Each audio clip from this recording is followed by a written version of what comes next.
Nibyo reka mbasuze kandi bifuriza kugubwa neza, mboneyeho kubaha ikaze umunsi wa none tariki 25 z'ukwezi kwa mbere cyangwa se Mutarama mwaka w'ibihumbi 2026. Tugarutse no muri studio tugiye kureba amwe mu makuru akomeye cyane agezweho kugeza kuri ubu ngubu. President Antoine Felix Tshisekedi Tshilombo wa Repubulika Iharanira Demokarasi ya Congo yagaragaye ari mu Bufaransa ari kumwe na Perezida Emmanuel Macron w'iki gihugu. Ibi ni mu ruzinduko Perezida wa Repubulika ya Demokarasi ya Congo Felix Tshisekedi Tshilombo yagiriye muri iki gihugu. Uruzinduko rugamije ibijyanye n'imikoranire mu guteza imbere inzego z'umutekano ndetse no mu bikorwa bitandukanye bigamije mu gufasha abaturage biri hagati y'Ubufaransa ndetse na Repubulika Iharanira Demokarasi ya Congo. Mu mishinga ngenderwaho menya ko harimo n'ifungurwa ry'ikibuga cy'indege mpuzamahanga cya Goma. Turaza kubigarukaho. Repubulika ya Demokarasi ya Congo ingabo zayo FARDC zamaramaje mu kongera imbaraga mu bikorwa bya gisirikare bigamije guhangana n'imitwe itwaje intwaro, aho kugeza uyu munsi amakuru atugera avuga ko umutwe wa Mabondo mu by'ukuri umerewe nabi nyuma yuko ukorewe ikitwa Operation Ngemba. Iyi ni operation igamije kunitraliza ku buryo bukomeye cyane uyu mutwe itwaje intwaro wa Mabondo yakozwe n'igisirikare cya leta ya Congo FARDC mu masaha ya mu gitondo.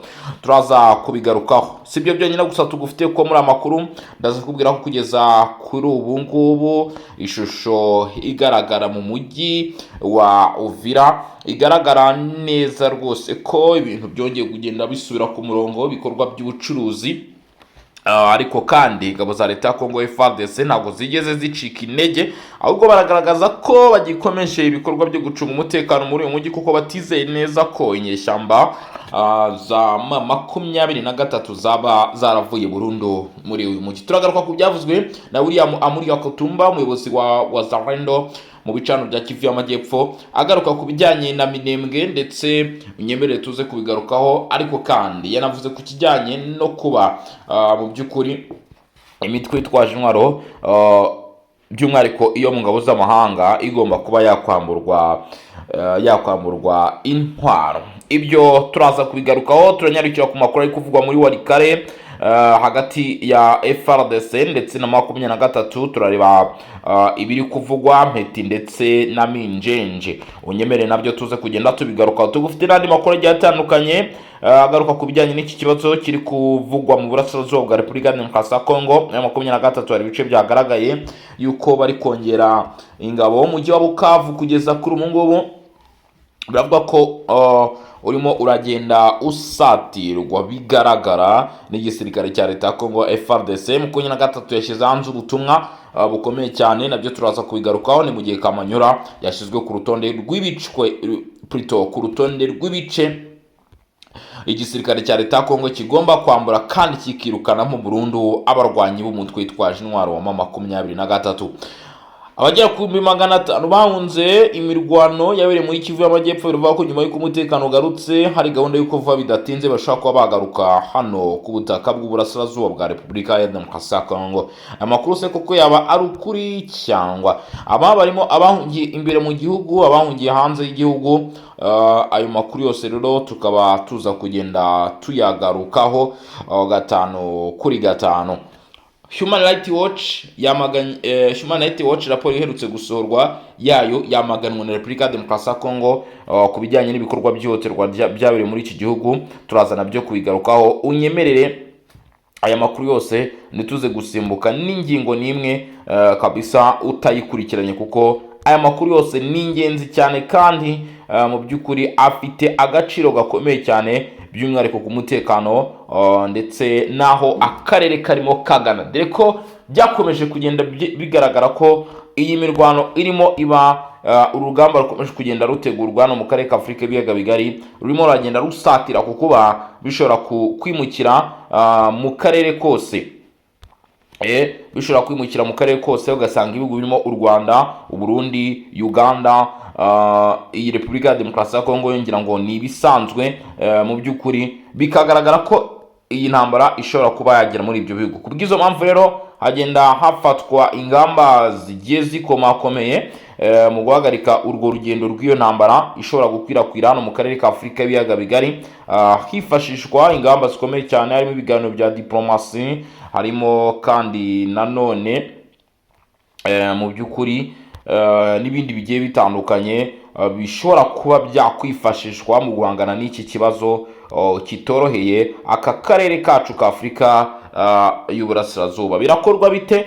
Ese biraza kugera ku musaruro n'umuriri turimo turabona w'iyi ntambara ikomeje rwose, ikomeje kurangwa ndetse no kugaragara muri aka karere, cyangwa se bizaba nka bya bindi bimwe bavuga ngo nduhire abandi, cyangwa se byo kuruhira ubusa, ariko bikavuga ko ari bimwe mu bihugu by'aka karere bishobora kuzashiduka mu by'ukuri. Ni ibihugu ngo bishaka icyo bita ngo turatugabane niwanga bimeneke, ariko nyamara ngo ibyo bihugu bishobora kuzashiduka bibaye cya gisiga cy'urwara rurerure kimennye inda. Ibihugu ngo birimo biravuga ati turatugabane niwanga bimeneke, atariko mu bigaragara ibihugu bishobora kuzashiduka byabaye bya bindi ngo byabaye bya bindi bya cya gisiga cy'urwara rurerure kimennye inda. Ibyo bihugu ni ibihe? Nabyo turagenda tubigarukaho. Mbibutsa ko gutanga igitekerezo cyawe, mbibutsa ko gutanga inyunganizi yawe, mbibutsa ko comment rwose birafunguye, muri comment harafunguye, muratanga ibitekerezo byanyu. Ikindi kintu ugomba kuba wamenya cyangwa se ugomba kuba wasobanukirwa, abashaka kunyarukira muri groupe yacu ya WhatsApp, ni groupe ya Songa Mbere mu by'ukuri y'abataramu n'abataramukazi, abanwanyi, inshuti n'abavandimwe, mwese kabisa muraza kunyarukirayo tubashe kubireba. Linki ikugezayo niba utarajyayo urayisanga muri comment,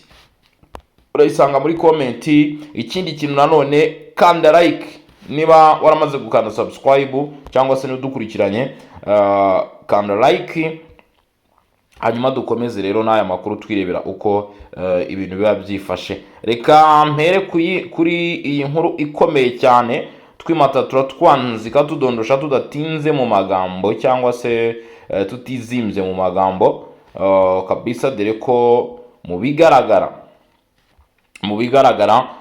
ni bimwe bavuga bati kuyavuga siko kuyamara. Reka mu by'ukuri dufate uyu mwanya nta gutinda, turase ku ntego, cyangwa se turase ku mpamvu yatuzinduye. Nta yindi, ni amakuru. Abumva ko hari indi mpamvu yatuzinduye ntayo, ni ukubagezaho amakuru aba ari kuvugwa hirya no hino, ubundi tukikomereza mu by'ukuri, tukikomereza rwose. Gusa hari abatekereza bati se boss ko bimeze bite? Ariko ntago ari byo. Nakubwiye ntangira rero ayo makuru, nakubwiye ko Human Rights Watch hari ibyo yashyize hanze, rero ngira ngo nkomozeho mbere ko tugaruka no ku bindi bintu, kuko ni byandi bavuga ngo raporo ni inkazi. Hari impamvu rero Leta ya Repubulika ya Demokarasi ya Kongo yanze raporo ya Human Rights Watch ku byabereye Uvira. Ni iyihe? Iyo mpamvu niyo tugiye kugarukaho. Leta ya Repubulika Iharanira Demokarasi ya Kongo yanze raporo ya Human Rights Watch yasohotse ku itariki 20 Mutarama 2026, hashize iminsi 5, ivuga ku mutekano w'abasivile mu mujyi wa Uvira mu ntara Kivu y'Amajyepfo. Ivuga ko iyo raporo isesengura ibintu mu buryo butuzuye kandi bugoretse ukuri. Cyamaye mu itangazo ryasohotse ku itariki 22 Mutarama, Leta ya Repubulika ya Demokarasi ya Kongo yavuze ko Human Rights Watch yibanze cyane ku byabaye nyuma y'uko umutwe wa M23 ushyigikiye n'ingabo z'u Rwanda wikuye muri Uvira. Nyamara ngo igerangiza ko uwo mutwe wari umaze igihe wigaruriye umujyi mu buryo bunyuranyije n'amategeko mpuzamahanga, ikirengagiza iyi raporo ngo yirengagije ko M23 yari maze iminsi yigaruriye umujyi mu buryo bunyuranyije n'amategeko mpuzamahanga, igakora ibyaha bikomeye birimo ubwicanyi, iterabwoba, gusahura ndetse n'ihohoterwa rikorerwa abasivile. Icyo leta rero ya Repubulika ya Demokarasi ya Kongo ishinja Human Rights Watch, Leta ya Repubulika Iharanira Demokarasi ya Kongo ivuga ko Human Rights Watch yirengagije amateka yo yigarurirwa rya M23 yaranzwe n'ibikorwa by'ubugizi bwa nabi byateguwe ku bushake. Yavuze ku bibazo by'umutekano byakurikiyeho. Iyo ni leta ya Repubulika ya Demokarasi ya Kongo. Leta ya Repubulika ya Demokarasi ya Kongo yavuze ku bibazo by'umutekano byakurikiyeho itagaragaza ko byatewe ahanini n'akajagari kasizweho ku bushake n'iyo mitwe yitwaga iyikuye mu mujyi, ndetse ngo yaroshyemo inshingano z'uruhande rwateje ikibazo bikaba byose byasa naho ihindukanye ukuri. Leta ya Repubulika Iharanira Demokarasi ya Kongo ivuga ko igihe M23 yikuraga muri Uvira ku itariki 17 Mutarama 2023 yasize inyuma gusahurira gukabije, iterabwoba rishingiye ku moko, guhungabanya ituze n'imibanire y'abaturage, gutera ubwoba cyane bamwe mu banyamurenge, bityo bamwe bagahitamo guhunga. Ngizo rero ni ingaruka z'imitwe yitwaje intwaro z'uyu mutwe ngo wavuze ko uvuye muri uyu mujyi ntabwo bikwiye gushyirwa kuri guverinoma. Kubw'iyo mpamvu leta ivuga ko M23 ari ifite inshingano nyamukuru zo gushyira abasivile mu kaga, ngo nibo babiri inyuma. Ntabwo iyi raporo yakabaye ivuga ko guverinoma mu by'ukuri yaba yarabigizemo uruhare na ruke na zero. Atabo baduteye barangije bagiye kugenda basiga ibikorwa, basiga bakoze amabara, ati mushingira he muvuga ko ari twe tubifitemo uruhare? Kubijyanye ati kubw'iyo mpamvu leta ivuga ko M23 ari ifite inshingano nyamukuru zo gushyira abasivile mu kaga, mu kwigarura umujyi mu buryo bunyuranyije n'amategeko, gukoresha ubwoba nk'intwaro, gutwara ku ngufu abaturage bamwe, gusiga umutekano muke ku bushake. Ati ibyo byose Human Rights Watch kuki mwabyirengagije? Ku bijyanye n'abanyamurenge, leta ya Repubulika Iharanira Demokarasi ya Kongo ishimangira ko ifite inshingano zo kurinda abanyamurenge n'abandi baturage bose ba Kongo, kandi ikavuga ko abanyamurenge bamwe bahungishijwe ku gahato n'iterabwoba rya M23, ngo n'abayobozi bamwe b'abanyamurenge ubwabo batanze ubuhamya bw'uko abaturage batewe ubwoba mbere yo kwikora kwa M23 muri Uvira. Leta ya Repubulika ya Demokarasi ya Kongo yongeye ko ikibazo cya Uvira gishingiye ku nshingano mpuzamahanga z'u Rwanda, kubera ko ngo ingabo z'u Rwanda RDF zifitanye na M23 mu bikorwa bya gisirikare ku butaka bwa Kongo, bikaba ari ukurenga ku mategeko mpuzamahanga. Icyo Human Rights Watch ivuga rero, Human Rights Watch ivuga ko ngo kwikura gutunguranye kwa M23 byasize abasivile mu kaga, ngo cyane cyane kubera ibikorwa by'imitwe ya Wazalendo, ngo habayeho gusahura ndetse no gukomeretsa abasivile. Ngo mu 2025 hari n'ingabo za FARDC na Wazalendo bakekwaho ubwicanyi n'ihohoterwa rishingiye ku gitsina. Ngo abayobozi bamwe b'abanyamurenge bavuga ko M23 yabasabye guhunga hamwe nayo ibatera ubwoba ko bazagabwaho ibitero. Ngo Human Rights Watch isaba leta ya Repubulika Iharanira Demokarasi ya Kongo guhamagara ku mugaragaro kurinda abanyamurenge n'abandi baturage, gukumira ibikorwa bya Wazalendo, gutanga ubufasha bwihuse ku baturage bagizweho ingaruka n'intambara. Umwanzuro wa leta ya Repubulika Iharanira Demokarasi ya Kongo, ngo leta ivuga ko yiteguye gukorana n'imiryango mpuzamahanga, ariko igasaba ko isesengura rikorwa mu kuri no mu mategeko mpuzamahanga, hatabaho kugabanya inshingano z'abateje ikibazo hatagorekwa amateka y'ibyabaye. Iyo ni Human Rights Watch nayo yongeyeho igira ibitekerezo itanga, iravuga iti ibi bigomba kugenda gutya, ati bigomba kugenda gutya. Ariko Kinshasa ntabwo kiragafu k'imvugo rimwe, ari nacyo kintu ugomba kuba wakuramo hano. Kinshasa yavuze ko ibivugwa muri iyi raporo nta muturage n'umwe ugomba kubyishinga cyangwa se ngo yemere ukuri kandi uko kuri kutarimo. Nyuma gato rero Mouvement Mars cyangwa se uyu mutwe wa 23 wahise ushyira hanze amatangazo. Uwo ni Lawrence Kanyuka. Reka turebe ibyo yavuze. Uyu mugabo Lawrence Kanyuka hari amagambo yaje gutangaza. Lawrence Kanyuka yagize ati rero, uyu ngira ngo murabizi ko ari umuvugizi w'aba barwanyi ba 23. ati ubutegetsi bwa Kinshasa bukomeje nta kuruhuka politike y'urugomo rwibasira abaturage b'abasivile gusenya imitungo yabo mu gihe amahanga acecetse mu buryo buteye impungenge. Uri kumva buririyeho kuri iyi raporo bahita bavuga bati reka dusongemo. Mu gusongamo rero nta kundi kuntu babikoze, bavuze ngo ubutegetsi bwa Kinshasa buri gukora ibikorwa by'urugomo. Kuwa gatandatu tariki 24 ku munsi w'ejo hashize, nyuma ya saa sita ingabo zihurije hamwe z'ubutegetsi bwa Kinshasa zagabye ibitero hifashishijwe drone mu mujyi wa Minzenze. Icyo gitero kikaba cyarahitanye abasivile benshi b'inzirakarengane. Kubera ibi byaha bikomeje gusubirwamo, ngo ihura AFC-23 rishingiraho rivuga ko rihamagarira amahanga n'abanyekongo bose guhamya ihohoterwa rikomeje rikorerwa ku bushake kandi mu buryo bugaragara byo kurenga ku masezerano yo guhagarika imirwano byakozwe n'ubutegetsi bwa Kinshasa ndetse no kudaha agaciro ubuzima bw'abantu n'amategeko mpuzamahanga arengera ikiremwamuntu. Urumva ko M23 ije kwigisha hano uburenganzira amategeko y'intambara igihugu cya Kongo.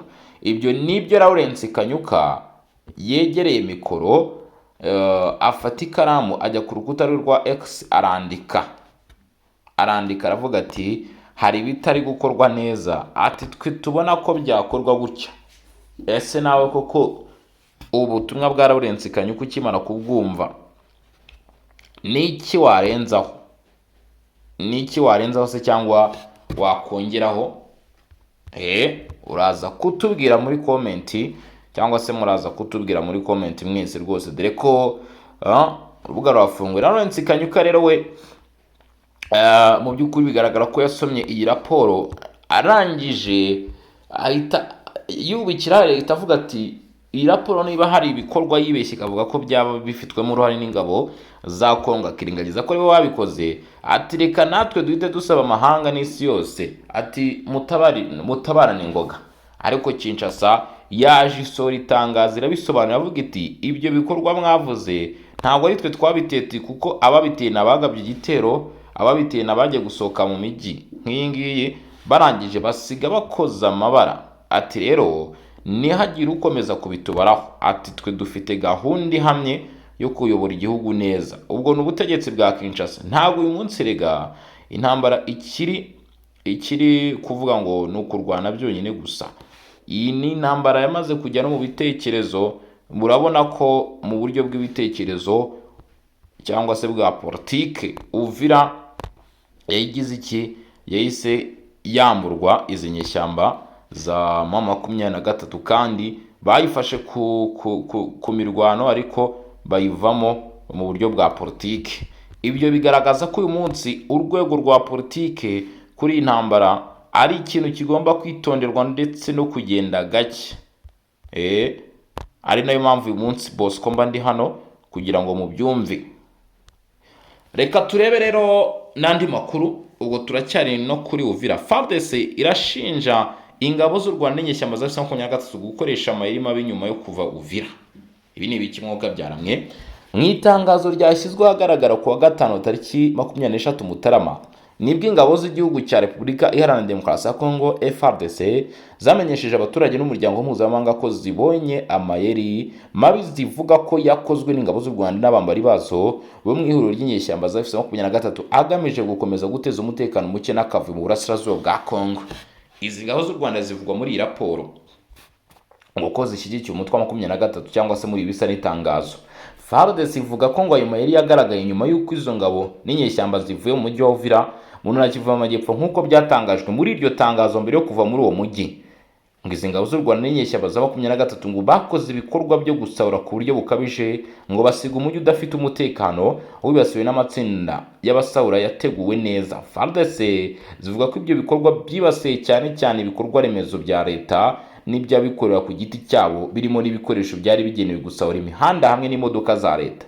Iri tangazo rikomeza rivuga ko ibyo bikorwa byateguwe mu nama yabaye ku itariki 17 Mutarama 2026 Uvira yahuje abahagarariye ingabo z'u Rwanda AFC-23 n'imitwe bafatanya irimo ngo twirwaneho na Red Tabara.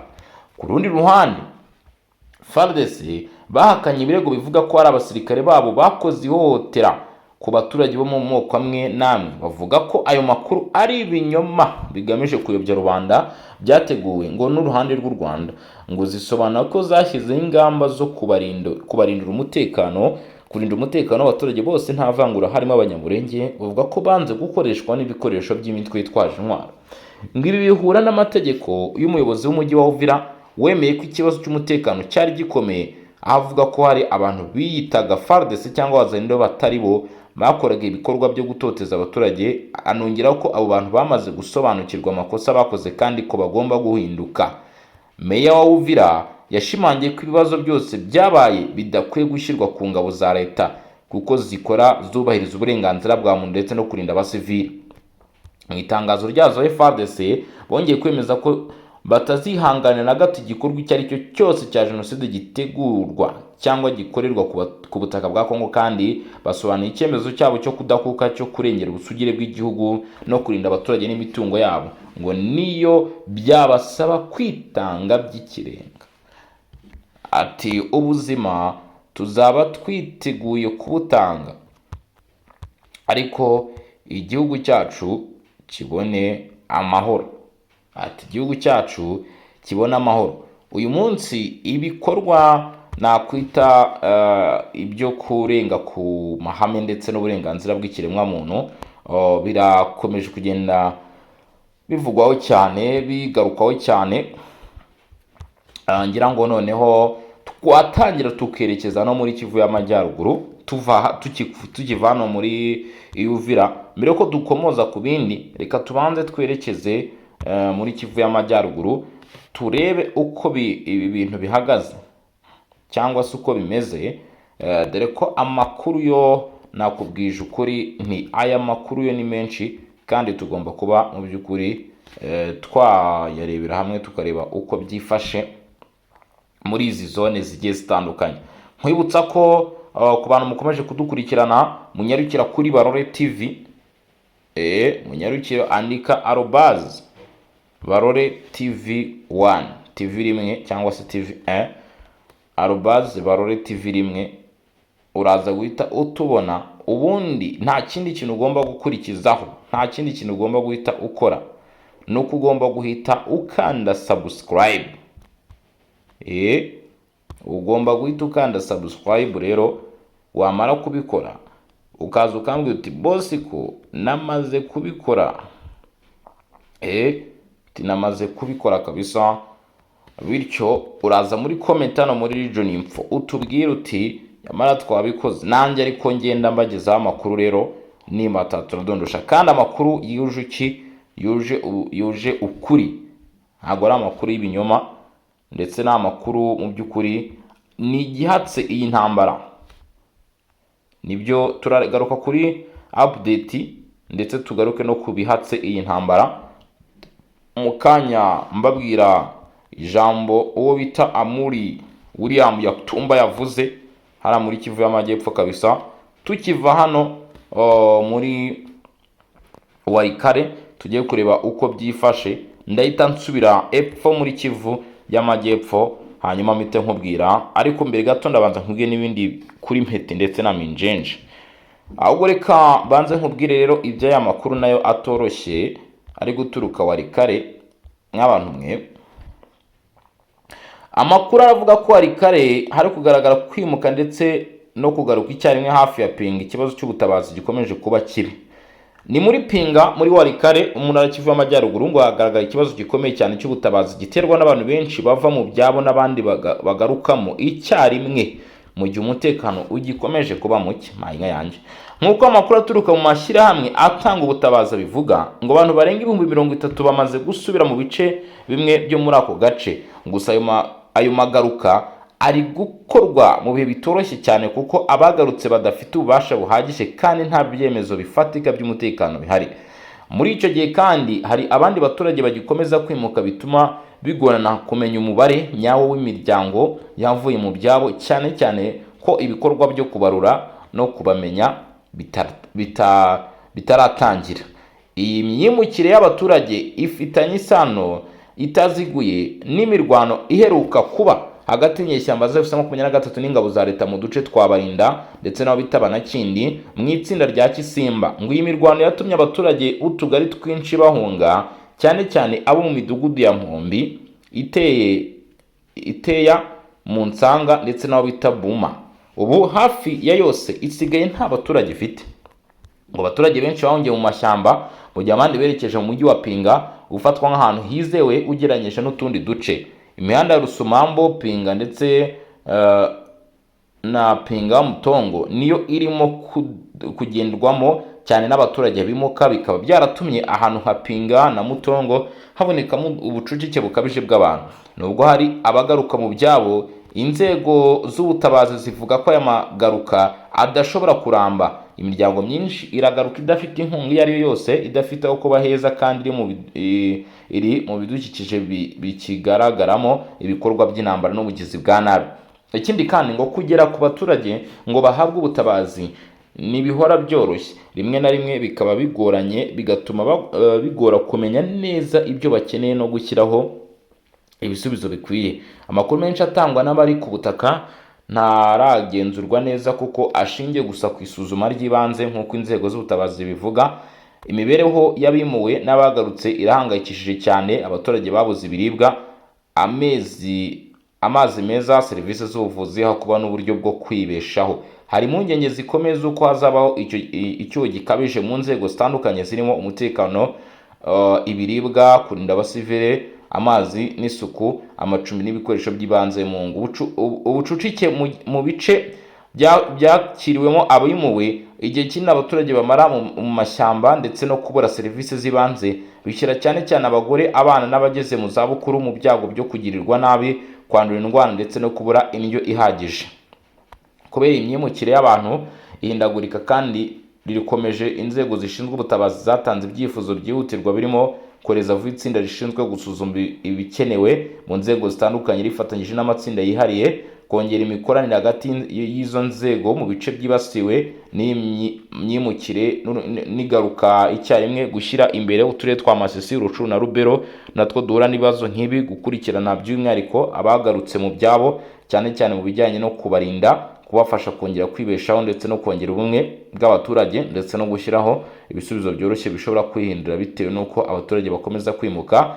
muri Warikare ikibazo cy'ubutabazi hafi ya Pinga kiri hagati yo kwimuka n'ugaruka. abaturage baba hagati y'icyizere cyo kubona amahoro n'ubwoba bwo kongera kwibasirwa n'intambara. nta gushidikanya ko hatabayeho ubutabazi bukomeye buhuje inzego kandi burambye, iyi myimukire ishobora guhinduka ikibazo kirambye, ikagira ingaruka zikomeye ku bushobozi bw'abaturage bwo kwiyubaka ndetse n'umutekano w'abantu bose muri ako karere.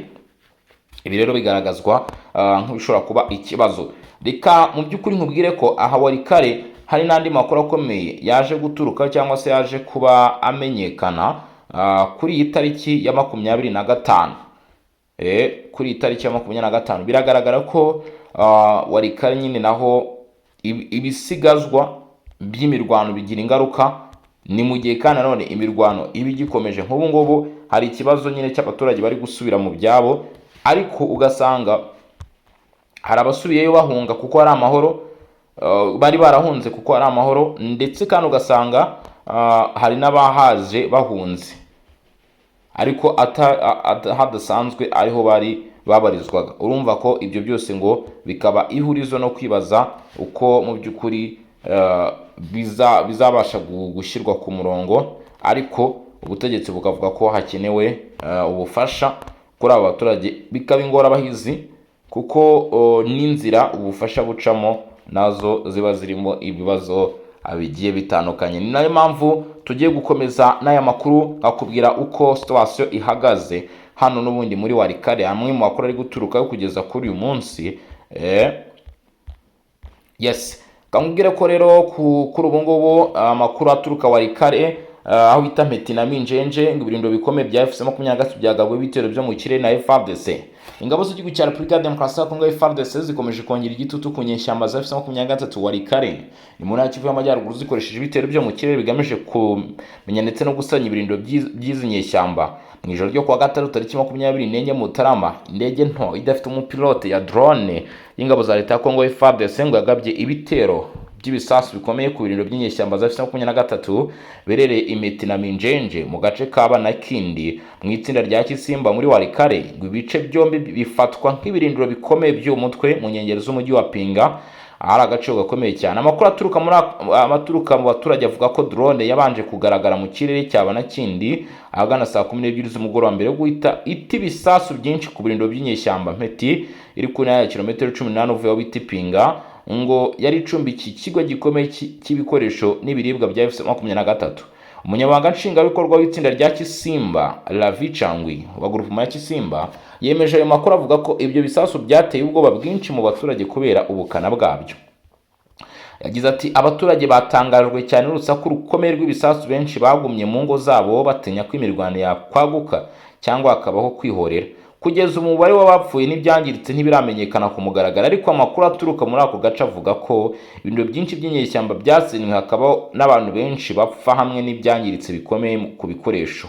Nk'uko abayobozi babo batuye babivuga, ngo Mpeti na Minjenje byakoreshwaga nk'ahantu ho gukusanyiriza inyeshyamba ndetse no kuziraramo ndetse no kubaka ibikoresho by'ibirindiro byari biherutse kongerwamo abarwanyi bavuye Ikicanga mu Karembe mu karere ka Masisi, aho abarwanyi bari baje gutegura igitero gikomeye cyo kwibasira umujyi wa Pinga ufatwa nk'ahantu hafunze inzira y'iterambere ry'inyeshyamba muri ako gace ka Kivu y'Amajyaruguru. Ibitero bishya bibaye nyuma y'amasaha 24 gusa indege ya FARDC isenya ibindi birindiro bya M23 Buresa mu itsinda rya Ikobo. Kubera izi ngamba zo mu kirere zikurikiranye, FARDC igaragaza umugambi wo kugabanya ku buryo burambye ubushobozi bw'inyeshyamba za M23 no kubahiriza umugambi wazo wo kwagura ibikorwa byazo mu tundi duce tw'ingenzi two muri Walikale.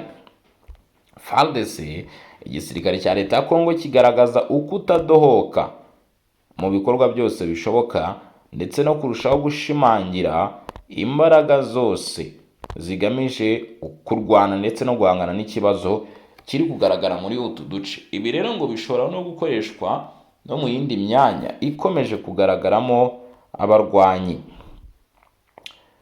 bagiye batandukanye. Nakubwiye ko mu gutangira amakuru izi nyeshyamba ziri kugaragaza ko mu by'ukuri ngo ubutegetsi bwa Kongo bwa buri kugira ibikorwa bukora, ariko kandi nanone menya ko ubu amakuru ahari cyangwa se byaje kumenyekana nuko ngo Kamanyura ari igice kigomba kuba cyafatwa. Amuri William Yakutumba yavuze ko Minembwe ibice bigaragaramo ibibazo by'umutekano muke bagomba kubikurikirana, kandi abawazana biteguye gukomeza gufatikanya n'igihugu muri rusange gushaka umuti w'ikibazo. Ibyo byose ni byakomeje kugenda bimenyekana kugeza kuri ubu ngubu. Aho ni muri Kivu y'Amajyepfo, naho urumva ko bitoroshye. Nyemera rero aya makuru tuyasoreze kuri uyu munota cyangwa se ahangaha abayo tuyasubikiye. Turaza kugaruka mu masaha ari imbere tureba n'ibindi baba bigezweho uko biraba byifashe mu myanya igiye itandukanye cyangwa se mu bice bigiye bitandukanye. Ariyo mpamvu usabwa kutaza kujya kure ku muntu utarakanda subscribe, nakande subscribe kugira ngo bitaza kuba byamugora mu by'ukuri. Hanyuma mu kanya kari imbere turagaruka kuri izi mikoro. Nge nari boss kumutaramu cyane, nkwibutsa ko in region info unyarukiye no kuri Barore TV, naho ukandeho subscribe, ubundi turusheho kugenda tubana 5 kwa 5. Ciao ciao, hasta la vista. Ibana imigisha komeza kugenda byibanira namwe.